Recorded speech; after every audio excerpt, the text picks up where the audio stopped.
Hello students, आज हम class 9 का हिंदी पढ़ रहे हैं, जिसमें आज हम जो बुक है हमारी संचयन, उस बुक से हम पढ़ने जा रहे हैं।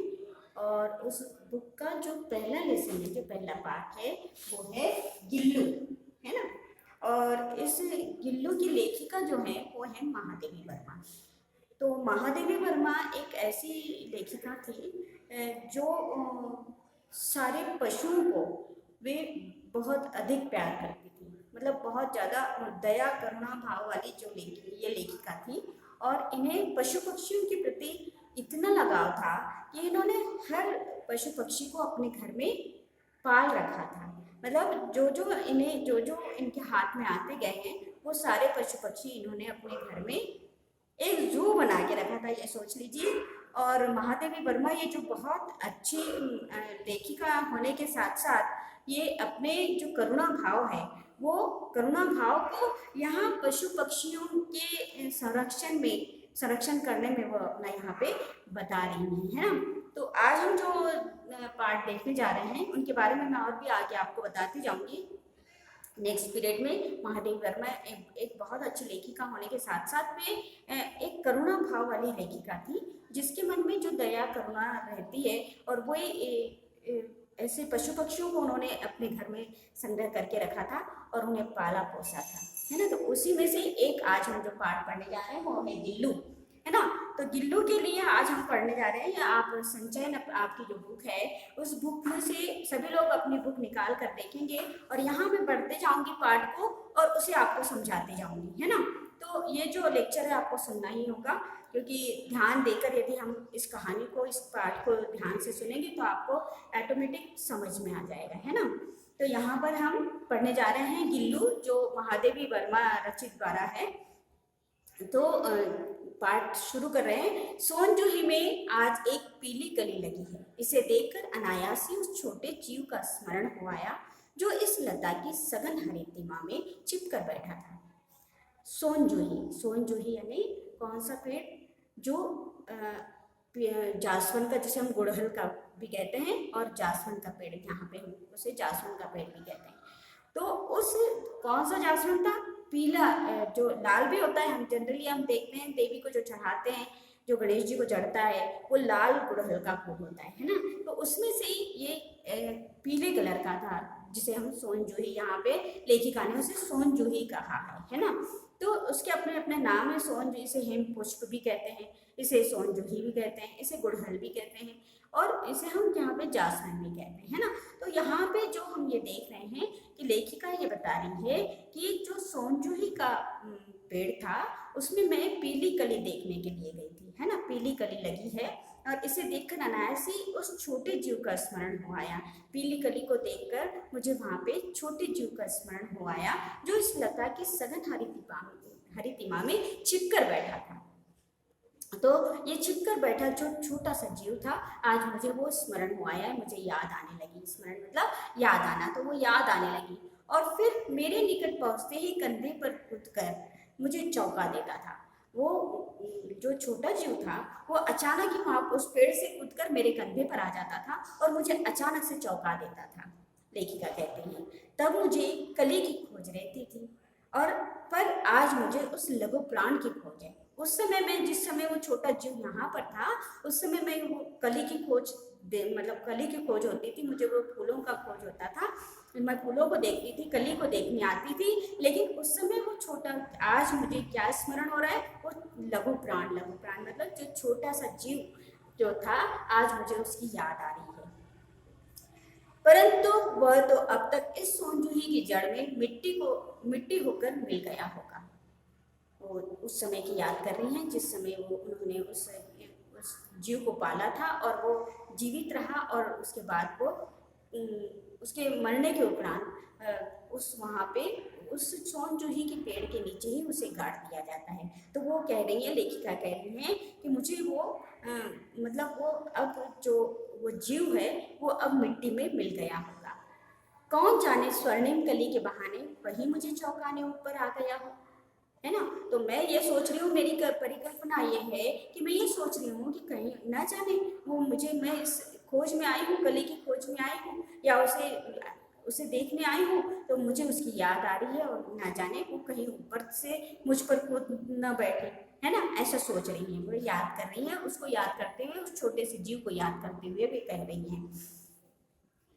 परंतु वह तो अब इस सोन जूही की जड़ में मिट्टी होकर मिल गया होगा। कौन जाने स्वर्णिम कली के बहाने वही मुझे चौंकाने ऊपर आ गया हो। अचानक एक दिन सवेरे कमरे से बरामदे में आकर मैंने देखा, अचानक से मैंने कमरे से एक वो आगे उसका स्मरण बताती है, उसकी याद बताती है कि वो कैसे याद आ रहा है उसे, है ना। तो अपने वो कहानी को बता रही है जिस समय वो गिल्लू को देखती है ना। तो अचानक एक दिन सवेरे कमरे से बरामदे में आकर मैंने देखा तो कौवे कमरे के चारों ओर चोंचों से छुआ जैसे खेल खेल रहे हैं। बोले मैंने देखा कि मेरा गमला रखा हुआ है, मैं बरामदे में जब आती हूँ और बरामदे के पास में एक गमला रखा हुआ है, वो गमले के आसपास में दो कौवे छुआ छुएल का मतलब इधर छीनना झपेटने वाला खेल खेल रहे हैं। मैं उनको देख रही हूँ, है ना। मेरा ध्यान उनकी तरफ चला गया कि वो कौवे गमले में चारों ओर चोंच से चोंच लड़ाकर लड़ रहे हैं या खेल रहे हैं। यह काकभुशुंडी भी विचित्र पक्षी है। वे कहती हैं कि काकभुशुंडी कौवे को क्या कहा जाता है, काकभुशुंडी, है ना। काकभुशुंडी हमारे ये किसमें आपको मिलेगा, तुलसी कृत रामायण है ना, तुलसीदास जी की जो रामचरितमानस है उसमें जो काकभुशुंडी जी का नाम आता है ना। तो काकभुशुंडी जी कौन थे, कौवा थे। तो उन्हीं का नाम लेके वे बोलती हैं, पता नहीं काकभुशुंडी भी विचित्र पक्षी हैं, मतलब कौवे भी विचित्र पक्षी हैं, एक साथ समादरित, अनादरित, अति सम्मानित, अति अवमानित। यानी इनका सम्मान भी किया जाता है, इन्हें अपमानित भी किया जाता है, इनको कोई छूता तक नहीं है, इनको कोई मतलब इनको अवमानित मतलब कोई उनको हाथ नहीं लगाना चाहता और या उन्हें कोई देखना कभी अभी देखना भी नहीं चाहता। तो ये ऐसा जीव है, विचित्र जीव है कहते हैं वो, क्योंकि हमारे बेचारे पुरखे न गरुड़ के रूप में आ सकते हैं, न मयूर के, न हंस के। उन्हें पितर पक्ष में हमसे कुछ पाने के लिए काग बनकर ही अवतीर्ण होना पड़ता है। वो यहाँ कहती है कि पितृपक्ष जब हमारा आता है, अखर पक्ष बोलते हैं उसे, और पितृपक्ष भी कहते हैं, जो हमारे जिस समय पितरों का श्राद्ध किया जाता है उस समय ये कौवों का मान बहुत ज़्यादा बढ़ जाता है ना। तो उस समय लेखिका कहती हैं, एक अपनी मजाक से तौर पर भी कहती हैं कि ना तो गरुड़ के रूप में आते हैं, ना हंस के रूप में आते हैं, ना मयूर के रूप में आते हैं। वे आते हैं तो किसके रूप में आते हैं, काग के रूप में आते हैं, मतलब कौवे के रूप में आते हैं। हमारे बुजुर्ग का ये मानना है, और जब भी हम उनका भाग निकालते हैं तो हम कौवे को काव काव करके बुलाते हैं, है ना, पितृपक्ष में। तो बोले ये भी एक विचित्र पक्षी है, और रूप भी लेकर आते हैं तो काग का रूप ले, हमारे जो पितर आते हैं रूप लेकर आते हैं वो भी काग का रूप लेकर आते हैं। इसलिए ये भी एक बात है कि उनका वहाँ पे मानना भी, उनको मान्यता भी बहुत ज़्यादा मिलती है। इतना ही नहीं, हमारे दूरस्थ प्रियजनों को भी अपने आने का मधुर संदेश इनके कर्कश स्वर में ही देना पड़ता है।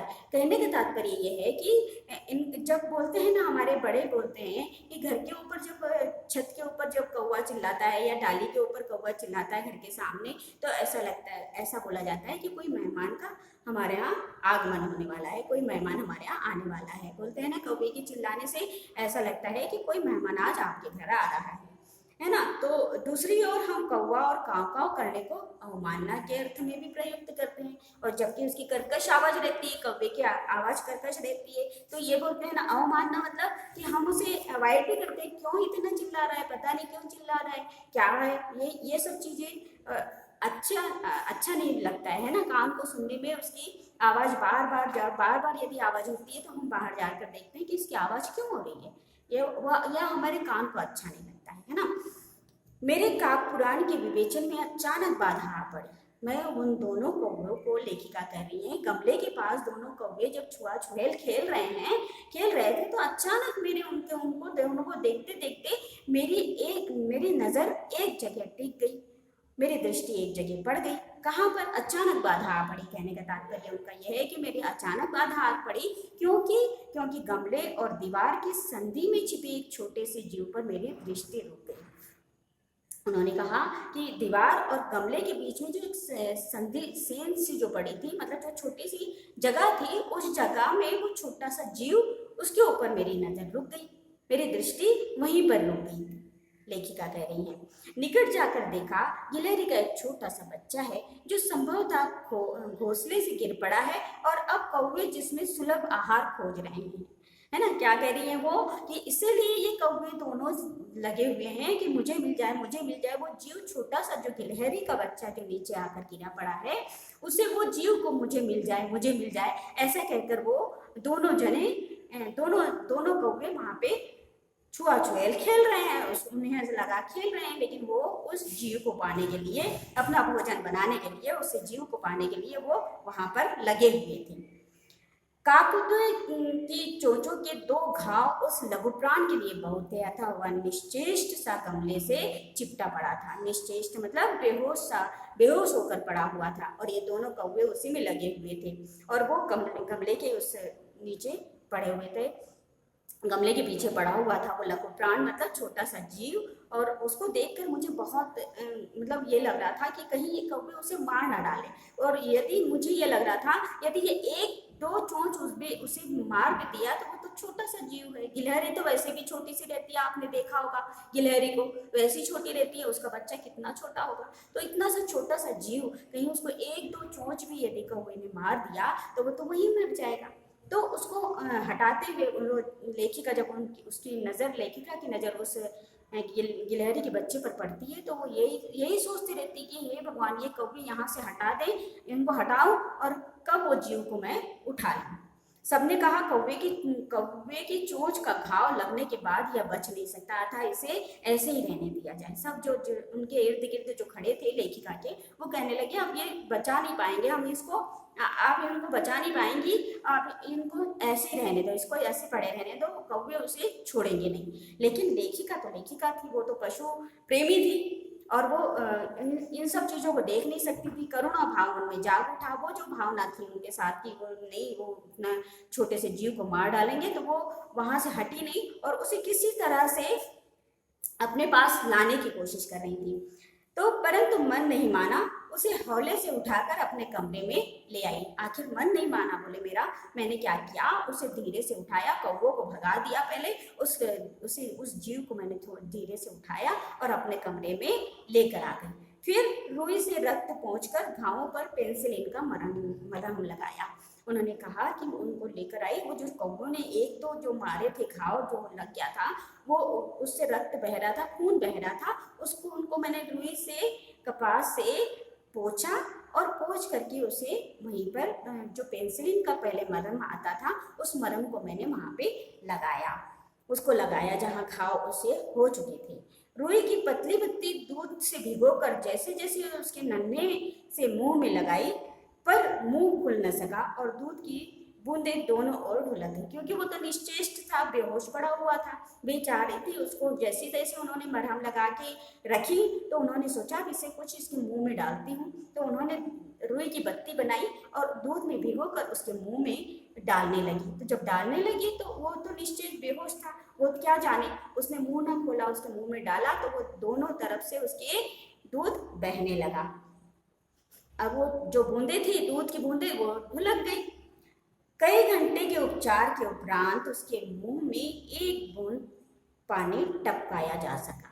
बोले बहुत देर तक के मैंने इसका देखा, इसका उपचार किया, और उसको बहुत देर तक के, कई घंटों के बाद में मैंने जब उसे पानी का, रुई से उसमें पानी, उसके मुंह में पानी टपकाई, तब जाके वो थोड़ा सा मतलब उसे मतलब वो उससे चेष्टा जागी, वो जी उठा, एक बूंद पानी टपकाया जा सका। तीसरे दिन वो इतना इतना अच्छा और इतना आश्वस्त हो गया कि मेरी उंगली अपने दोनों नन्हे पंजों से पकड़कर नीले कांच के मोतियों जैसी आंखों से इधर उधर देखने लगा। उसने कहा, लेखिका कह रही है कि जब मैं उसे उसकी उंगली को मैंने जब पकड़ा, तो वो मेरी उंगली को पकड़कर मेरे को उसकी जो नीली कांच जैसी आंखें थी, वो मुझे वैसी आंखों से मुझे देखने लगा। अब जब देखने लगा तो 3-4 मास में उसके स्निग्ध रोएं, झब्बेदार पूंछ और चंचल चमकीली आंखें सबको विस्मित करने लगी। मैंने धीरे धीरे उसे वैसे ही रुई से दूध पिलाया, वैसे ही उसे धीरे धीरे पानी पिलाया। वो धीरे धीरे बढ़ने लगा और 3-4 महीने में कहने लगी कि वो इतना अच्छा हो गया कि उसकी रोएं अपने आप आने लगी। और जो पूंछ, गिलहरी की आपने पूंछ देखी होगी, एकदम झब्बेदार, एकदम गुच्छेदार बाल उसमें घने घने, वो वैसी पूंछ उसकी लहराने लगी। और फिर 3-4 मास बाद वो बहुत अच्छा हो गया। हमने उसकी जातिवाचक संज्ञा को व्यक्तिवाचक का रूप दे दिया। जातिवाचक संज्ञा मतलब वो तो पशुओं में था, है ना, पशु में था, तो अब पशु तो जातिवाचक संज्ञा है। और नाम क्या दे दिया गया उसका? गिल्लू। गिल्लू अब ये होता है व्यक्तिवाचक संज्ञा, है ना। संज्ञा के हमने प्रकार पढ़े थे, क्या सबको ख्याल है? तो उन्होंने कहा उसे जातिवाचक संज्ञा से मैंने उसको व्यक्तिवाचक संज्ञा के रूप में उसका नाम दे दिया गया है गिल्लू। मैंने उसका नाम क्या रखा? उसे मैं क्या कहकर बुलाने लगी? गिल्लू। मैंने फूल रखने की एक हल्की डलिया में रुई बिछाकर उसे तार से खिड़की पर लटका दिया। मैंने क्या किया? उसके लिए उसकी जगह बना दी। जो फूलों की डलिया होती है, उस डलिया में मैंने रुई भर दी, और ताकि नरम रहे। और रुई भरने के बाद उसे उसकी जगह दे दी, और उसे एक खिड़की में तार से बांधकर उसे टंगा दिया गया। तो वो डलिया जो है वो झूलने के समान झूलने लगी, और खिड़की पर उसे टंगा दिया गया। तो वहीं पर वो रहने लगा, है ना। मैंने फूल रखने की एक हल्की डलिया में रुई बिछाकर उसे तार पर खिड़की से लटका दिया। वही 2 वर्ष गिल्लू का घर रहा, वही 2 वर्ष तक रहा। गिलहरी की उम्र ज़्यादा नहीं होती है, 2 वर्ष तक होती है ना। तो लेखिका कहने लगी कि वो अपनी उम्र पूरी जिया, तो 2 वर्ष तक मेरी वो डलिया उसका घर बना रहा, और वो वहीं आकर झाड़ से घूम कर आता, इधर उधर बैठता, मेरे साथ बैठता, और मेरे साथ मस्ती करता, और उसके बाद अपने घर में जाकर बैठ जाता। तो ये उसकी 2 वर्ष तक उसकी ये बताई गई है ना। तो वहीं 2 वर्ष गिल्लू का घर रहा। वह स्वयं हिलाकर अपने घर में झूलता, और अपनी कांच के मनकों सी आंखों से कमरे के भीतर और खिड़की से बाहर न जाने क्या देखता समझता रहता था। परंतु उसकी समझदारी और कार्यकलाप पर सबको आश्चर्य होता था। उसकी जो कार्यकलाप, वो जो मतलब उसकी जो कार्यकलाप करने की, मतलब इधर उधर चंचलता जो उसमें भरी थी, उच्छृंखलता जिसमें भरी थी, कि वो इधर खिड़की से बाहर जाता, फिर आता, फिर खिड़की के बाहर देखता, कभी कमरे के अंदर देखता। उसकी जो हलचल थी, उसकी जो कार्यकर थे, वो सब उसमें कार्यकलाप थे, वो सारी चीज वो उसमें दिखाई देती थी, और सब उसको देखकर बड़े खुश होते थे, है ना। तो यहाँ पर हमने आज ये पाठ को पढ़ा, और इसके बाद वाला फिर मैं आपको आगे भी बताऊंगी, ठीक है।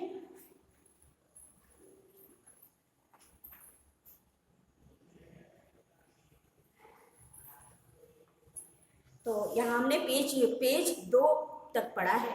अब इसके बाद हम आगे के लेसन में, आगे के इसमें पेज नंबर 3 से पढ़ेंगे। सभी लोग बुक लेके बैठें और इसको विशेष रूप से ध्यान दें, है ना। अब हम 9th में आ गए हैं, हमको विशेष रूप से ध्यान देना होगा, ठीक है। Okay, thank you.